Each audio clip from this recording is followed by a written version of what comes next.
Hey everybody, this is Russ from Metro Game Core. Today we're going to review the Anbernic RG35XXSP. Now, this is a handheld emulation device that is obviously modeled after the GBA SP, and I think that Anbernic nailed it in many ways. Now, while it does have some shortcomings, which we'll talk about in this video, I'm overall very positive about this handheld. Now, this review is going to build upon the impressions video I made a few days ago, where I talked about things like the screen and the size, the weight, the ergonomics, and the buttons, all those things that you can kind of make a snap judgment about. Now, it's been a few days and I've done a bunch of testing. I've also tried out custom firmwares, and most importantly, we also know the price of the device at this point. So I'm going to put all of this together, my impressions, as well as all the testing that I've done, to give you a better assessment of whether or not this is going to be a good match for you. And I have to say that if you are a fan of clamshell devices, and you don't mind clicky buttons, then I think this is going to be a perfect match. Anyway, we got a lot to talk about in this video, and I'm pretty excited to show it off, so without any further delay, let's go ahead and dive in.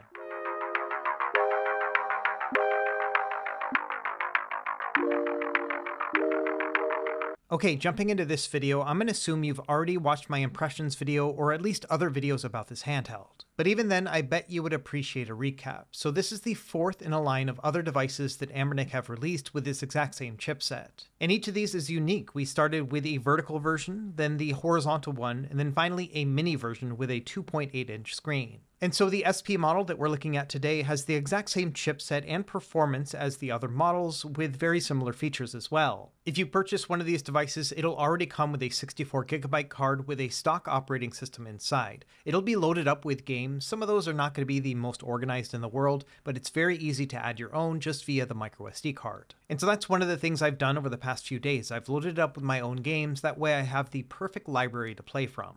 Now, the RG35XXSP is going to come in 4 different color options. There are 2 transparent models, both black and blue, and then 2 solid options. There is a more metallic looking silver and then a DMG gray. And I was sent both a silver and transparent blue model, and they each have their own characteristics. The silver model is very reminiscent of an original Game Boy SP and has a bit of a slick feel to it. The transparent model has a cool kind of neo-retro look to it and also a grittier texture on the plastic.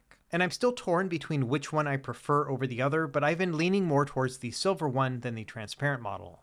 Now, when these review units first arrived, I didn't know the price, and I assumed it was going to be relatively high just because of the manufacturing costs of a clamshell. After all, it takes a lot of engineering to get this just right. Well, I'm happy to report that the price is about the same as it is with the other devices within this line. The retail price is going to be $65 plus shipping, but for the first few days, they actually knocked down the price down to $59. And I think the amount of value that you get for this price is pretty incredible. If you think about it, it's about the cost of a modern AAA game, but you're going to be able to play thousands of retro games on it, and you'll be able to do it in a really neat clamshell form factor. In addition, it's got a ton of features that are standard nowadays that used to be top of the line. So for example, 5 GHz Wi-Fi, Bluetooth, as well as HDMI out. Now, one note of caution, even though it is on sale during the first few days, that doesn't mean that it's only going to be $65 once this period ends. In fact, this is a pretty common situation with Anbernic devices. If we look at the first version of the RG35XX Plus,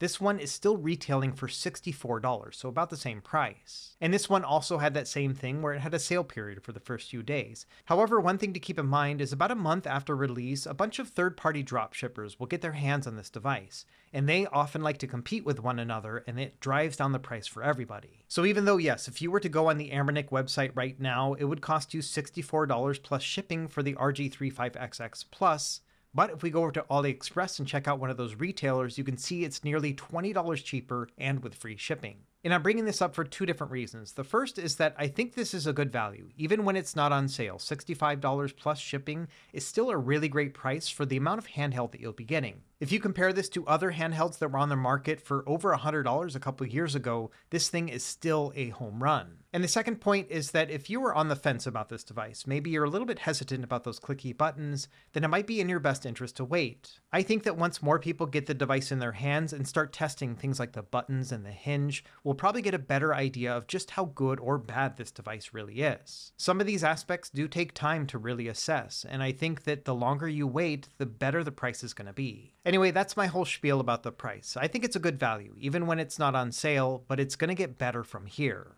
Now, I think it's no secret that this device is modeled after the original GBA-SP. I wouldn't go as far as calling it a clone because it doesn't actually play Game Boy Advance games natively, but it is very, very close in terms of design. The main difference between the two is going to be the size. It's about 10 to 20% larger depending on what angle you're looking at. And after a few days of testing, I've come to a conclusion, and that is if you haven't played a Game Boy Advance in a long time, I bet when you picked up the Anbernic version, you would think, oh yeah, this is just like the old one. And so the additional size may not be something that you really notice. However, if you are intimately familiar with the GBA-SP, like you've been using it for the past 20 years, then I think you will notice that difference right off the bat. And so in general, I think the size is actually fairly compact and pretty decent. In fact, it makes it more comfortable than the original. But I do want to acknowledge that there will be some people out there who find this to be too big, especially if they've been using a GBA-SP for quite some time. Now, another main difference between the Anbernic and the GBA-SP are the buttons. In some ways, they are very familiar. The design themselves actually looks a lot like the original version, just with the additional X and Y buttons. And these also have a dome switch and clicky connection to them, much like the original Game Boy Advance SP, but there is one significant difference between them, and that is if you directly compare the two,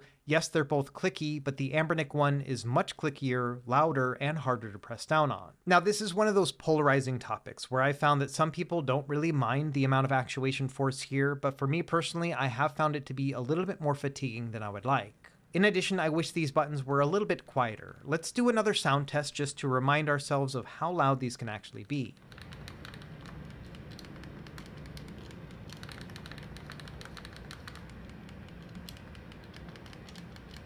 Now let's do a comparison with the Game Boy Advance SP.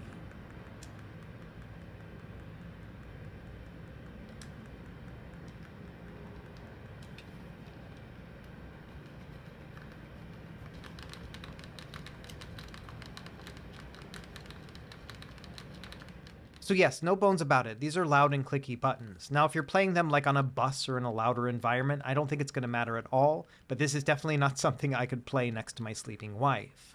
Now, among the community, there have been a lot of people trying to figure out how they could improve the hard clickiness of the D-pad and the buttons. And to be honest, I'm not really sure this is something that a third-party community member could actually solve. If we do a teardown, you can see that we have a dome switch connection on the bottom. Now, you could solder off these dome switches and put on softer ones, but I'm not really sure how many people would actually want to do that. I think the main solution will come down to the rubber pads that are between the dome buttons and the case itself. I think if they wanted, Anbernic could make some softer rubber connections and maybe make a revision of this device or even sell some of those rubber connections for existing customers. And that might make the entire experience softer and quieter, but I've never seen Anbernic actually offer third-party accessories like that to customers, and so it would be a bit of a stretch. And so among all the different considerations of buying this handheld, I think this is probably the single most important one. If you're not a fan of clicky buttons or you want to make sure that your gaming experience is rather quiet, then this may not be an excellent match for you. Now, after making my impressions video, I got quite a few requests of various different aspects, and one of them was the sound of the lid when it snaps shut. So let's do a couple tests right here, starting with the Anbernic.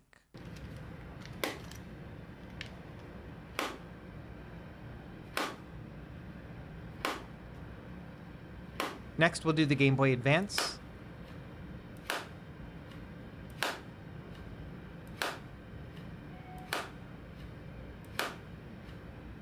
And then finally the Powkiddy V90.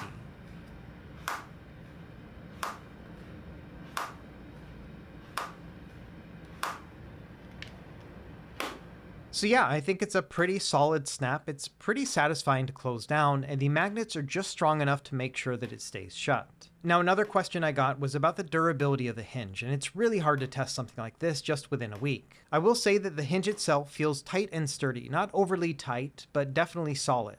And given the way that I kind of baby my devices, I would expect this to last for years to come. However, one thing I noticed after about 2 days of testing is that I got a little bit of a squeak in my silver model just at a certain angle. This really only happens at about 45 degrees, but let me give you a listen right here.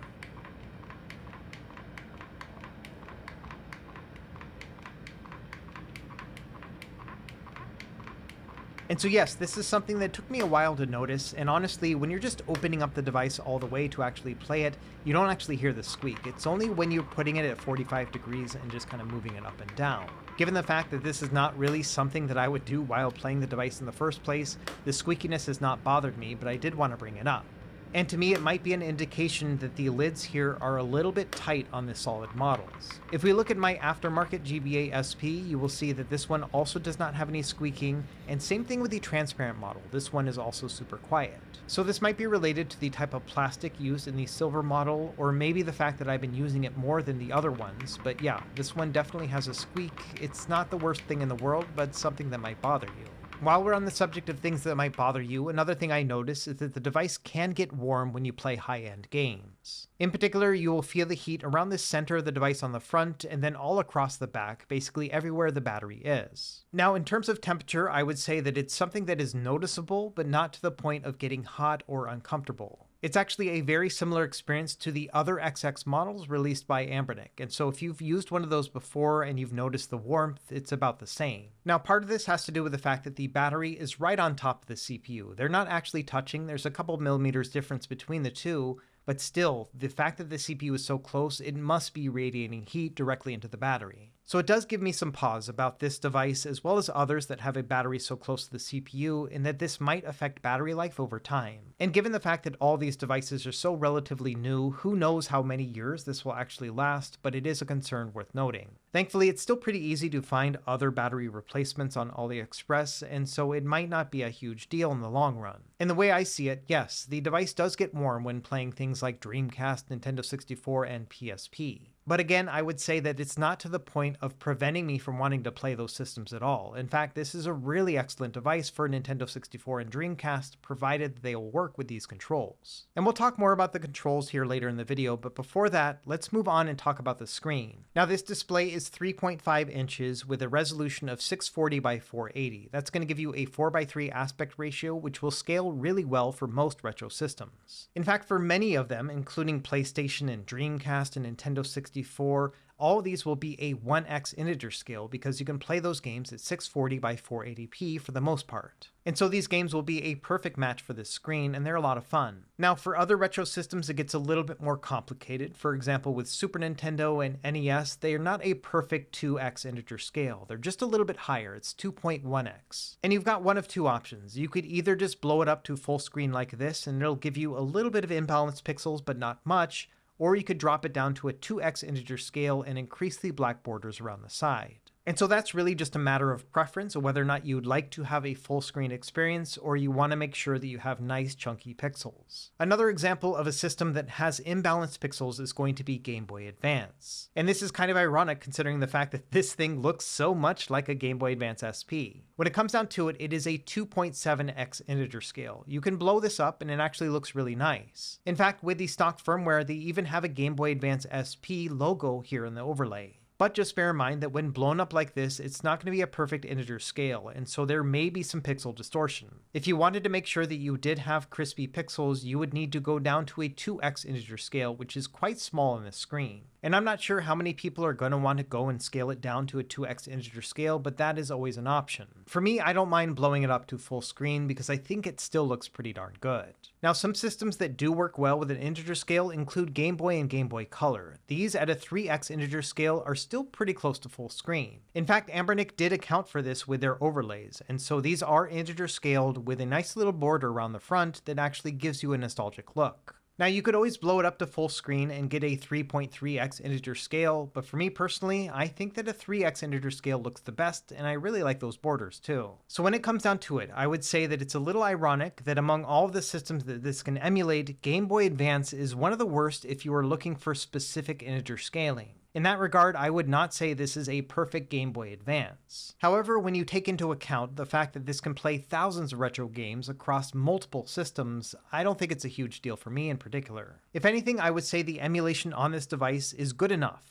but not perfect, and I wouldn't expect it to be perfect on a device that costs around $65. Okay, one last comment that I got a lot in my impressions video were that many people said that the Game Boy Advance SP was originally not very comfortable, and so they expected this one to be uncomfortable as well. And I would say that's true in some ways, but not necessarily in others. To give you an idea, I've never been a huge fan of vertical handhelds or clamshells. I always find them to be a little bit more crampy than something that's more horizontal. But given the fact that the Anbernic RG35XXSP is a little bit bigger than the GBA SP, it also makes it quite a bit more comfortable. So yes, I agree that this is not a perfect solution, especially if you have larger hands. However, in my week or so of testing, I never had a moment where I thought, man, this is an uncomfortable device. And so I think it comes down to this. If you didn't like the Game Boy Advance SP, you thought it was too small and crampy, then chances are you probably won't like this one either. However, if you ever felt that the Game Boy Advance SP was comfortable enough, then I think this is probably going to be right along those same lines. Now, another thing I noticed after making my impressions video is that Anbernic is promoting the fact that you can actually put a sticker inside of the transparent models to customize them yourself.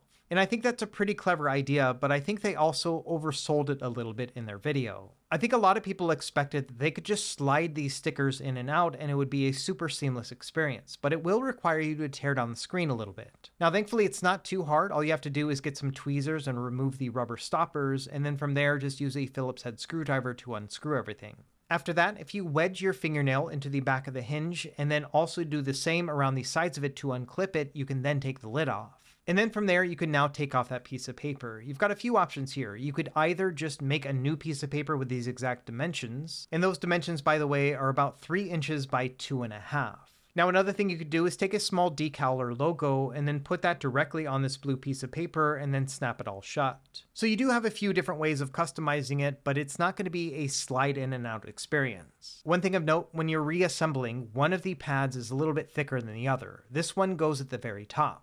And I assume this is here to give you a little extra padding when you close the device shut. Either way, yes, you can totally customize this, and I'm not a very artistic person, so I didn't do it myself, but I bet others, like TechDweeb, are totally going to do that. One thing I didn't get a chance to test in my impressions video is the HDMI and Bluetooth, so let's go and do that next. In terms of HDMI, it's super simple. This is a mini HDMI plug, so plug that into a monitor or TV and it should work out of the box. The nice thing is that the user interface will actually scale to 16:9, so everything will look scaled correctly as you navigate through the menu. However, it also will blow up the image with certain systems, including PlayStation 1, so instead of showing it at 4:3, it's going to be a full 16:9.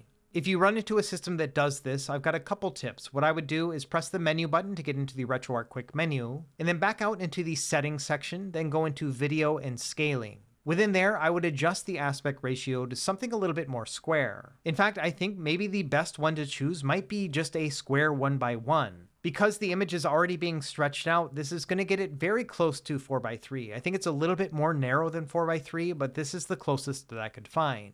And so yes, personally, if I was going to be playing retro games on this device hooked in with HDMI, this is probably what I would choose, and I think it looks pretty good. Another aspect ratio to consider would be 8:7. This is also relatively squarish, and this will also make it a little bit more shrunk. Now, this is a little bit wider than 4:3, so it's kind of the opposite, but you have a little bit of room to work with.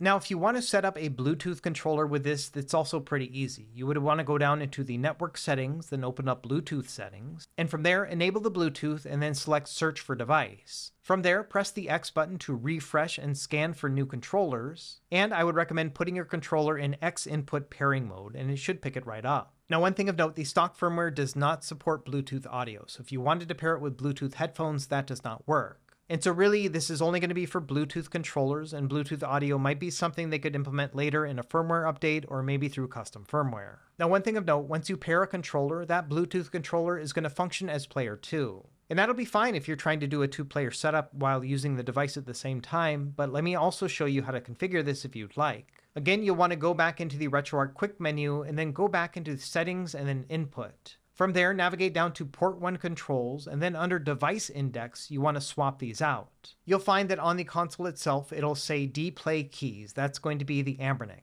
What you can do is just change this out to be your Bluetooth controller, and now that's going to be player 1. Just bear in mind that you'll also want to go down into Port 2 Controls and then disable or change out the other one. That way your Bluetooth controller is not going to control both characters. And really, yes, it's as simple as that. If you wanted to play one-player games with the Bluetooth controller, just make sure that your Port 1 controls are set to the Bluetooth controller. And also be sure to change it back once you've unplugged the device and want to play it in handheld mode.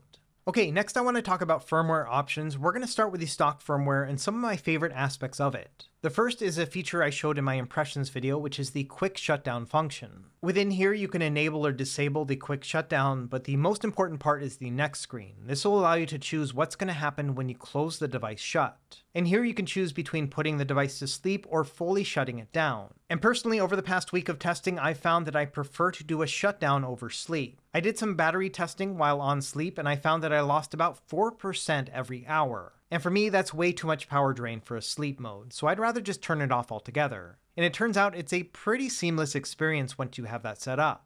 So think of it like this way. You've been playing a game and you just want to close it down for a moment, you just will snap the device shut. At that point, it's going to save your progress and then turn the device off.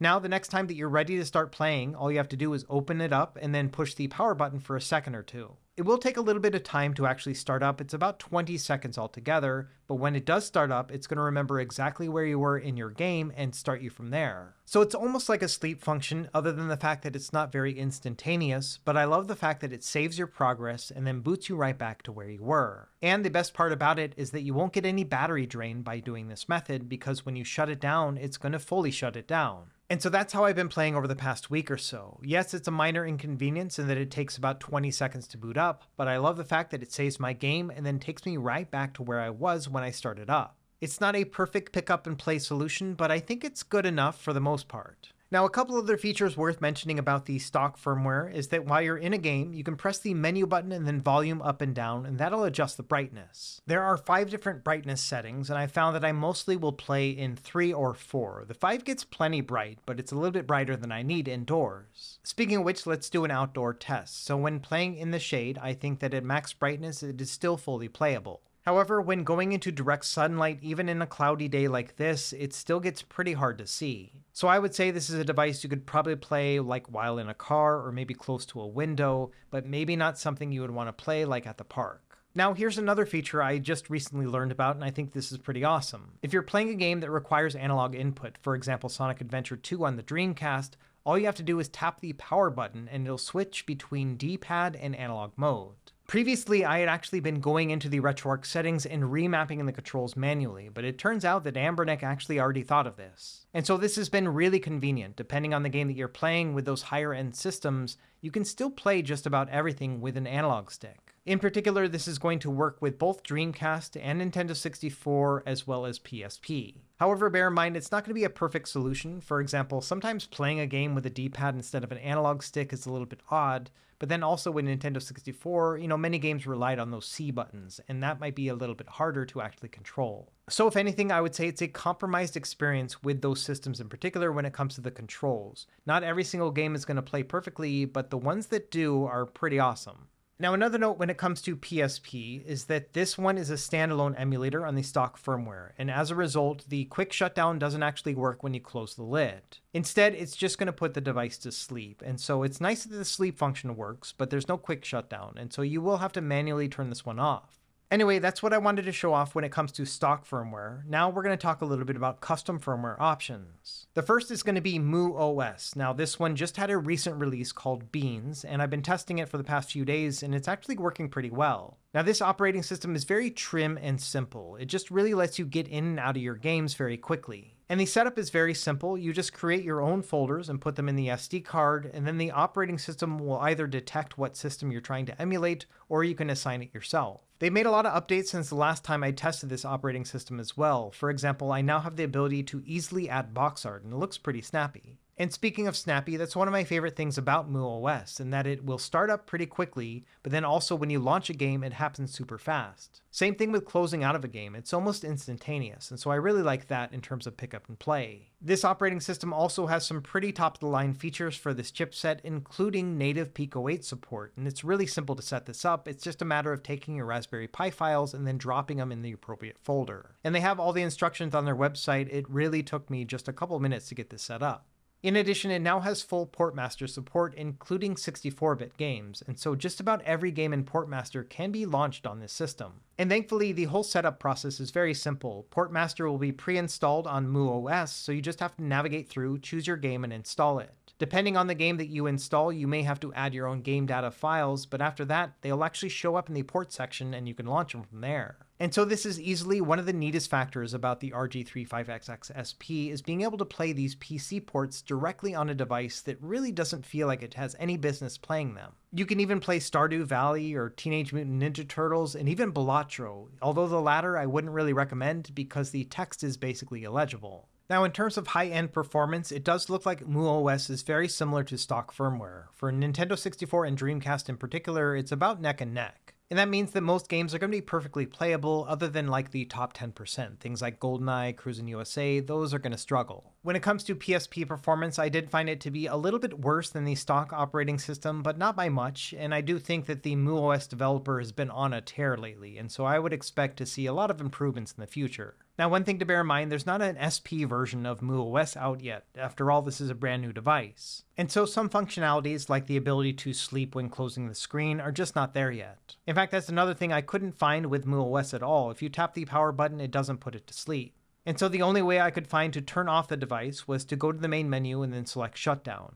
Next, we're going to take a look at Knulli. So this is a fork of Batocera that's been in the works for quite some time now, and I've been testing it for the past couple weeks. Now, much like with muOS, this one hasn't had time to develop specifically for the RG35XXSP, but the other builds for the 35XX Plus and H still work. And so same thing here, if you try to close the device down, it's not going to put it to sleep or anything, it's just going to leave everything running. But it does have a working sleep function by just tapping the power button, although the battery drains about the same as on stock firmware, so about 4% per hour. However, one of my favorite things about Knulli is that it has an emulation station front end, and it just looks really nice. Of course, you can customize this by changing out the themes and then scraping your box art and media. All that's going to work perfectly. In addition, Emulation Station supports a screensaver function, which I really love. All you have to do is just press the select button and A while in the main menu. From there, it's going to cycle through all the videos of the games that you have on the device already. And if you come upon a game that you want to try, all you have to do is press the start button and it's going to actually launch that specific game. And this feature has been around for years at this point, but man, I love it. I love the idea of just being able to cycle through these games and just choosing one from there. It's kind of like playing all of your favorite songs in shuffle play, and then an unexpected song comes up that's just a perfect match for that moment. Now, Knulli also does support a quick shutdown, but it doesn't function in the same way. What you do is you press the menu and power button at any time, and it'll immediately close the device down. However, it will not save your progress while you're playing a game, and when you boot it back up, it's just going to go back to the main menu. So it's kind of halfway convenient in the sense that you don't have to go into the main menu to shut the device down, but it's not going to save your progress or boot back up. Now, another great feature of Knulli is that it also now has Portmaster support. Not every single game is supported. It seems to be less games than on muOS, but all the same, it's pretty awesome to be able to have this choice. Both of these operating systems are still in development, and so it's pretty cool to see that even as of right now, with a brand new device, it's still pretty mature. Okay, and finally, our last firmware that I wanted to showcase is MinUI. Again, this is a build made for the other 35XX devices, but it does work. Now, MinUI is purposely very simple. It's all text-based, and you will just go into your system, pick your game, and then launch it. But the great thing about MinUI is that it's very simple and intuitive. Now, once you have a game running, you can press the menu button to bring up their quick menu. Within here, you can do things like save and load a state, and even go into the options and adjust your emulation parameters. So there is quite a lot of customization within here, but you don't have to use it if you don't want to, which is one of the great things about MinUI. Another great aspect about this one is that it does have an auto shutdown. If you press the power button while in a game, it'll do a quick save, and then when you power it back up, it'll go right back to where you were. So this does function a lot like the stock operating system in that regard, but just in a more simple interface. Now at this point, the main drawback of MinUI is that it is limited in what systems it'll actually support. And essentially, you'll be able to play all the major handheld and home console systems up through PS1. However, there are quite a few omissions, especially on a device like this, which has a lot more power. So for example, you won't be able to play arcade games or Nintendo 64 or Dreamcast or PSP. In addition, this also doesn't have support for Wi-Fi or Bluetooth, so you're not going to be able to earn retro achievements or do any sort of two-player gaming. So really, I would recommend MinUI if you only want to focus on the very retro systems with a clamshell form factor like this, because if you keep it to just those systems, it is a really nice experience. However, for me, I'd love to use the full potential of this chipset, and so as a result, I've been using the other firmwares more often.